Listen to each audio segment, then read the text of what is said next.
Fadarana ho an'ny ankizy.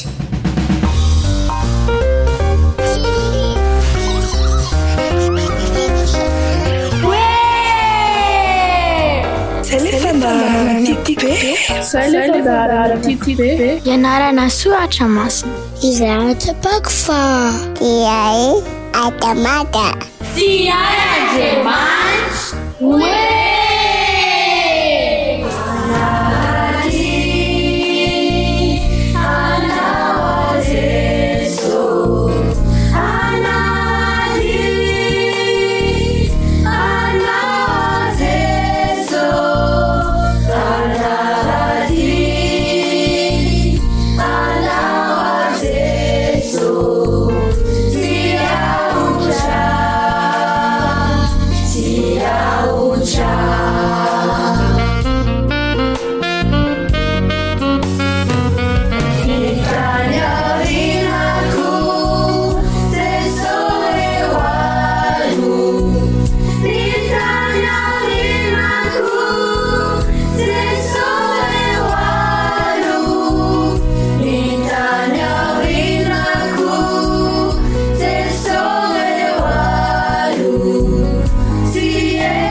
Ao tsara daholo ve ny ankizy?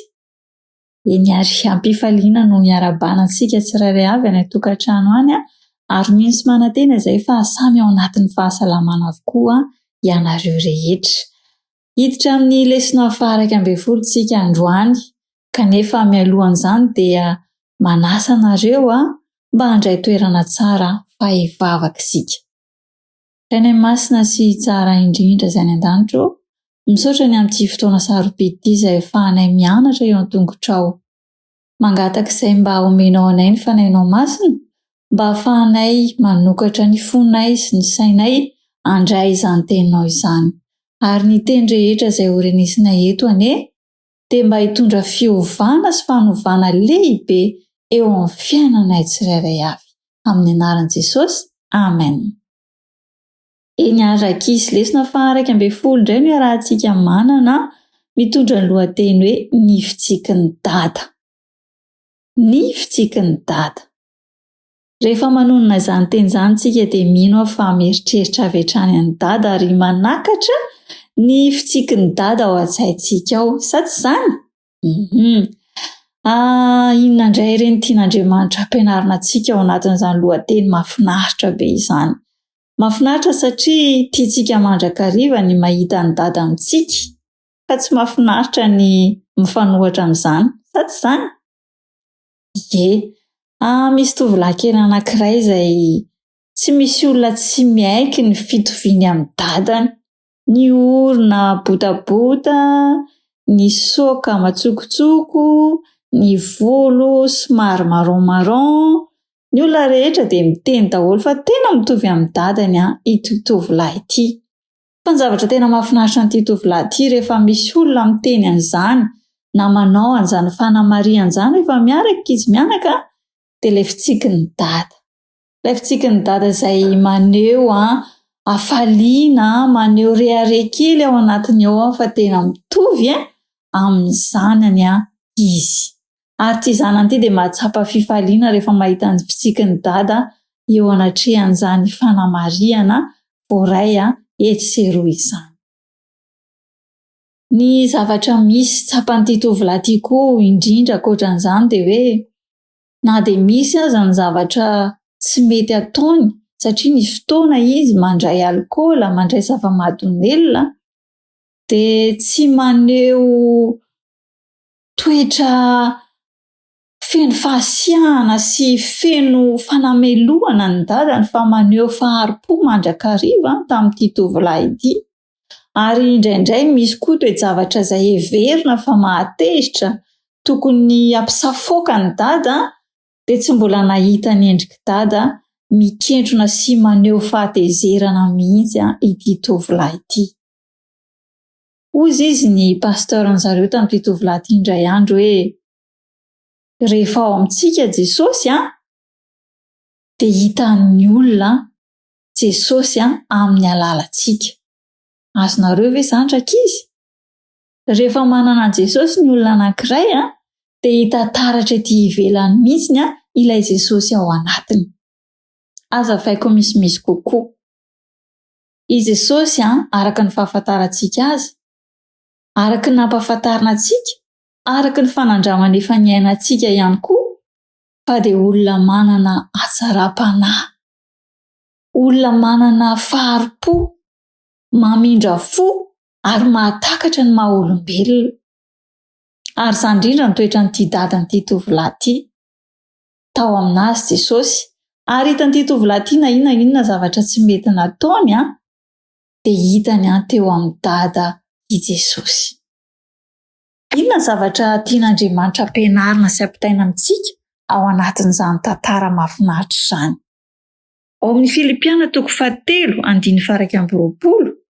Filipiana 4:1-2 dia izao ny ambaran'ny Baiboly hoe Jesosy Kristy Tompo anova ny tenany fietretenantsika hitovy endrika amin'ny tenany voninahiny araka ny fiasan'ny heriny izay ahaizanay hampanaiky ny zavatra rehetra ho azy.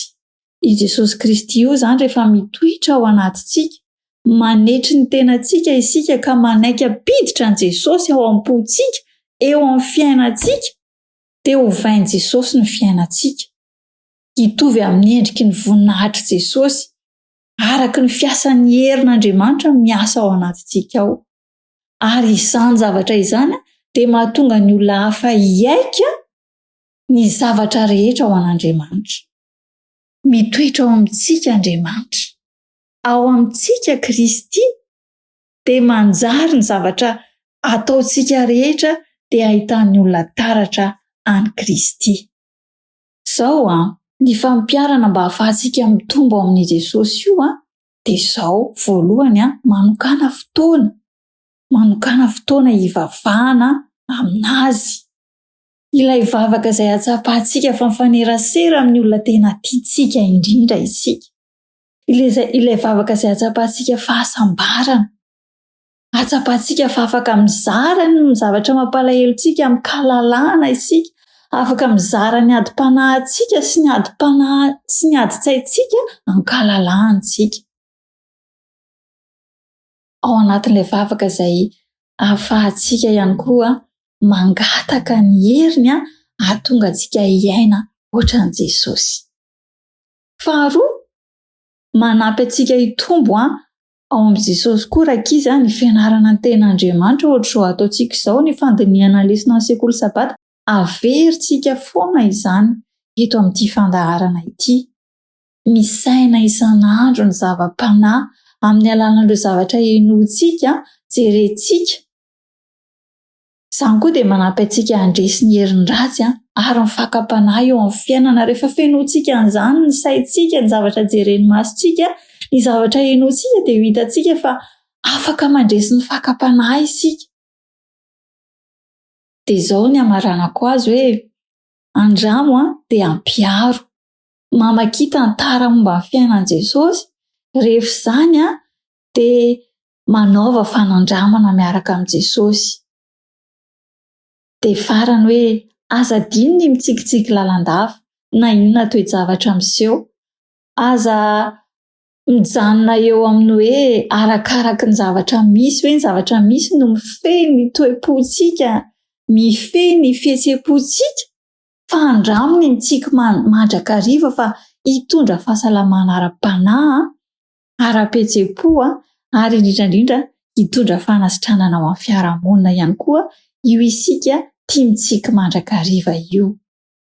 Misy manantena fa ankizy tanora tsy voafeny toe-javatra isika ka aneo fiferontanaina, aneo tsy fangorahana olona, aneo fahasiahana, aneo fanameloana amin'ny hafa, fa aoka ho hita mandrakariva eo amintsika Jesosy. Aoka isika hanahaka an'ilay tsikitsiky n'ilay raintsika izay any an-danitra.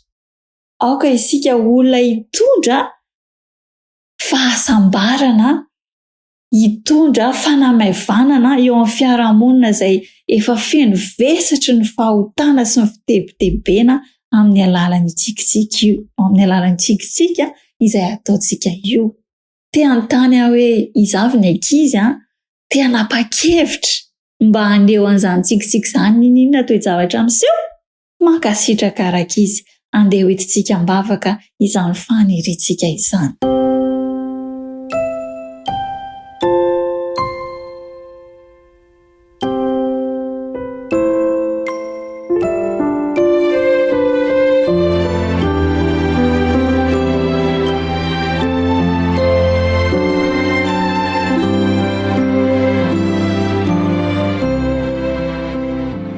Jesosy malalo tianay raha mba anana toetra feno fahalemem-panahy izahay ary aneo tsikinay amin'ny olona rehetra. Misaotra Jesosy io satria fantatray fa miara-dalana aminay mandrakariva ianao ao anatin'izany faniriana lalina, ao anatin'ny tsirairay avy izany. Amen.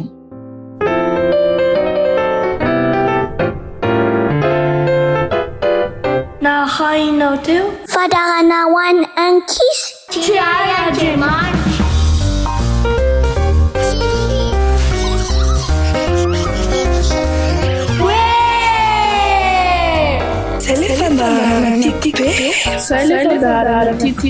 Ianarana soratra masina. Izaratra pakfa.